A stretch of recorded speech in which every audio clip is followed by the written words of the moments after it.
So one of the big fears and the big anxiety producers in breast surgery is size, because people want to achieve the perfect size. They don't want it to be too big or too small and regret not going bigger, or too big and regret going too big. So how do you really tell? What can you do to achieve a better result? First thing that you want to do is have a really good idea in your mind of the size that you think works for you. And one way to do that is on the internet today, there is no shortage of pictures of women's breasts. So if you seek them out, you can find them easily. And you want to make a folder, 2 folders actually.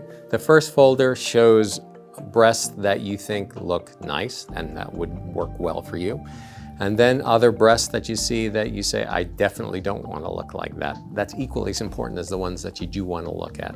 And as a plastic surgeon, I can find commonalities between the ones you like, the ones you don't like. It gives me a sense of the style that you're trying to achieve. And it might be that I might say, I'm not comfortable doing that. That's not the right thing in my mind for you. And it might be that I get a better sense of what you're looking for, and it helps me to keep in mind exactly what you are looking for. There are different ways that plastic surgeons try to figure out the size that you're looking for.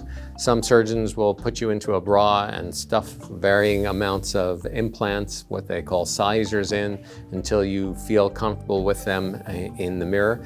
I don't find that works particularly well for me. For me, the style that works the best is I look at you, I measure you, I find pictures of my patients who have had the surgeries before, and I just ask you, does this look right to you? Does it look too big? Does it look too small? Because even though you have a friend who you say, my friend has beautiful breasts and she had 300 cc implants, I want 300s. Her body, her shape, her volume, her width are different. And 300 cc's on somebody with no breast tissue doesn't make the same size as 300 cc's on somebody who's starting with a D cup. So my job is to do all the math for you. I look at your body, I look at the picture that you want to achieve, and given my 26 years of experience in 10,000 breast implants, I can understand how to get you from where you are to the picture that you want very accurately, and this method has worked extremely well for me.